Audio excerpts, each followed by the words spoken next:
भारताला स्वातंत्र्य मिळून 70 वर्ष झाली. या 70 वर्षामध्ये आपल्याला प्रवेश परीक्षा सुद्धा नीट घेता येत नाही. कारण गेल्या अनेक वर्षापासून भारतामध्ये विद्यार्थ्यांना प्रवेश देण्यासाठी ज्या वेगवेगळ्या प्रवेश परीक्षा घेतल्या जातात, व त्याच्यामध्ये नीट आहे, जेई आहे किंवा आता TAT झाली, या सर्व परीक्षांचे पेपर वारंवार फुटतात. 1 वर्षाआड 2 वर्षाआड अशा सातत्याने घटना घडतात. तर भारतामध्ये हे जे प्रवेश परीक्षा आहे, या प्रवेश परीक्षेचे पेपर फुटण्याची कारणं काय आहेत? तर सर्वात पहिलं कारण आहे की मर्यादित जागा आणि बसणाऱ्यांची जास्त संख्या. भारतामध्ये नीट असेल, TAT असेल, या परीक्षा देणाऱ्या लोकांचं प्रमाण लाखोमध्ये आहे, पण जागा अत्यंत कमी आहेत. प्रवेश कमी जागासाठी आहे, स्पर्धा जास्त आहे. स्पर्धा जास्त असल्यामुळे अनेक मुलांना कायदेशीर मार्गाने किंवा योग्य मार्गाने प्रवेश मिळणं शक्य नसतं. म्हणून अशी काही मुलं असतील किंवा पालक असतील, ते या देशामधले जे शैक्षणिक माफिया आहेत, क्लास चालवणारे लोक आहेत, शैक्षणिक संस्था चालवणारे लोक आहेत किंवा शिक्षणाच्या नावाने बाजार करणारे लोक आहेत, अशा लोकांच्या जाळ्यामध्ये सहज अडकतात. आणि हे जे शैक्षणिक माफिया आहेत, हे शैक्षणिक माफिया पालकांना आणि विद्यार्थ्यांना लालूच दाखवतात. म्हणजे त्याच्यामुळे देखील पेपर फुटतात. कारण मर्यादित जागा, स्पर्धा जास्त, प्रत्येकाला असं वाटतं नंबर लागला पाहिजे, म्हणून गोंधळ होतो. दुसरं महत्त्वाचं कारण आहे की आपल्या देशामध्ये परीक्षा पद्धतीचं मोठ्या प्रमाणावर झालेलं केंद्रीकरण. कारण नीटच्या आधी प्रत्येक राज्यामध्ये स्वतंत्र मेडिकलच्या एंट्रन्स एक्झाम व्हायची. त्याच्यामुळे त्या राज्याचे विद्यार्थी त्या राज्याच्या प्रवेश परीक्षेमध्ये बसायचे. आता संपूर्ण देशासाठी एकच परीक्षा होत असल्या कारणाने प्रचंड केंद्रीकरण झालेलं आहे. आणि प्रचंड केंद्रीकरणामुळे देखील नीटचे पेपर मोठ्या प्रमाणावर फुटायला लागलेला आहे. कारण ज्या पद्धतीची गोपनीयता परीक्षेमध्ये राहायला पाहिजे, ती गोपनीयता राहिली नाही. आणि संपूर्ण देशातले प्रचंड विद्यार्थी बसत असल्यामुळे, प्रचंड केंद्रीकरणामुळे किंवा सरकारचा जो परीक्षेमधला जो हस्तक्षेप आहे तो वाढल्यामुळे देखील पेपर फुटतात. कारण सरकारी यंत्रणेमधले अनेक लोक क्लासवाल्यांशी किंवा पालकांशी कनेक्ट असतात किंवा सरकारी यंत्रणेकडून ज्या ठिकाणी प्रश्नपत्रिका छापण्याचे, प्रश्नपत्रिका तयार करण्याचे कंत्राट ज्या कंपन्यांना दिले जातात, त्यांच्याशी त्यांचे लागेबांधे असतात. मग प्रश्नपत्रिका काढणारे असतील, प्रश्नपत्रिका छापणारे असतील, त्याची वितरण करणारे असतील, यांच्यामधल्या ज्या यंत्रणा आहेत, या यंत्रणांचं अतिकेंद्रीकरण झाल्यामुळे देखील किंवा सरकारचं दुर्लक्ष झाल्यामुळे देखील पेपर फुटतात.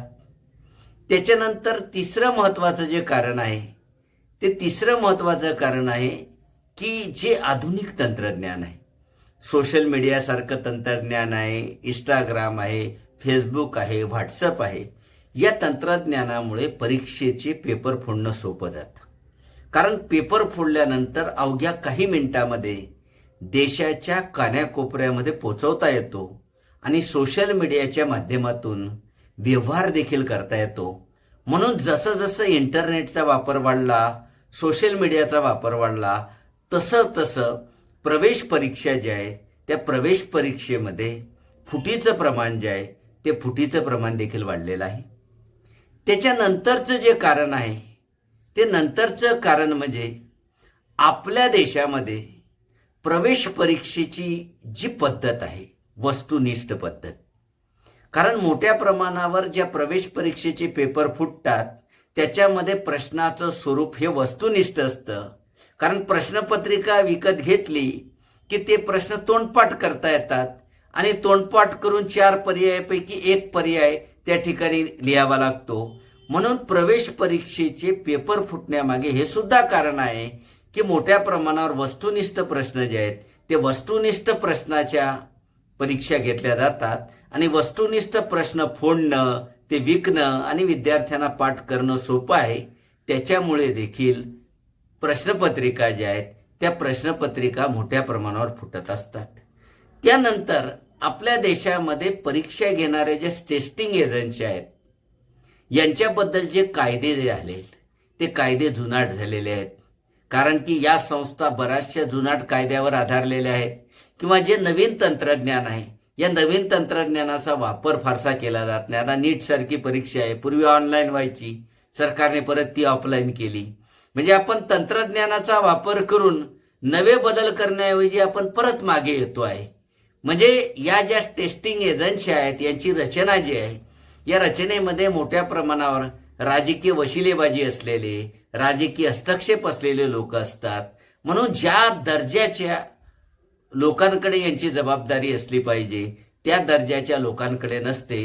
म्हणून परीक्षा पद्धतीची हाताळणी ज्या गंभीरपणे झाली पाहिजे त्या गंभीरपणे होत नाही. हे जे कारण आहे या कारणामुळे देखील नीट असतील किंवा इतर परीक्षा असतील, या ज्या परीक्षा आहेत या परीक्षांचे पेपर फुटतात. आणि आणखी एक कारण असं आहे की आपल्या देशामध्ये या ज्या प्रवेश परीक्षावर जो अतिरेकी भर दिला जातोय, इंजिनिअरिंगचे असेल, मेडिकलचे असेल, वेगवेगळे प्रवेश असतील, हे फक्त प्रवेश परीक्षेच्या मिळालेल्या गुणांच्या आधारावर केले जातात. याचा परिणाम असा होतो की प्रत्येक विद्यार्थ्याला असं वाटतं की यश मिळालं पाहिजे, मग ते योग्य मार्गाने मिळो, अयोग्य मार्गाने मिळो. जर योग्य मार्गाने मिळत नसेल तर अयोग्य मार्गाने मिळवण्याचा प्रयत्न केला जातो आणि त्याच्यामुळे हे जे पेपर आहेत हे पेपरांचे फूट जे आहे किंवा पेपर फुटीचं प्रमाण जे आहे ते वाढलेलं दिसून येतं. तर या पद्धतीने आपल्या देशामध्ये ज्या प्रवेश परीक्षा आहेत या प्रवेश परीक्षेचे पेपर जे आहेत ते या कारणामुळे फुटतात. तर यांच्यावर जर उपाययोजना करायच्या असतील तर प्रवेश परीक्षेचं स्वरूप बदललं पाहिजे, वस्तुनिष्ठ प्रश्न कमी केले पाहिजे किंवा जी यंत्रणा आहे तिच्यामध्ये सुधारणा केली पाहिजे, जे जुनाट कायदे आहेत त्याच्यामध्ये बदल केला पाहिजे. आणि आपल्या देशामध्ये फुटण्याचं आणखी एक कारण असं आहे की या प्रवेश परीक्षांच्या घोटाळ्यामध्ये जे सापडलेले लोक आहेत या घोटाळ्यामध्ये सापडलेल्या अनेक लोकांची लगेच जामीनवर सुटका होते. फारसे कोर्टामध्ये केसेस दीर्घकाळ चालत राहतात, निकाल लागत नाही किंवा ज्यांनी घोटाळा केलेला आहे यांना शिक्षा होत नाही. म्हणून त्यांच्यामध्ये देखील भीती कमी झाल्यामुळे किंवा शिक्षा न होण्यामुळे या कारणामुळे देखील वारंवार जे आहेत ते वारंवार पेपर फुटतात. तर या पद्धतीने प्रवेश परीक्षेचे पेपर का फुटतात याची सविस्तर चर्चा आपण केलेली आहे.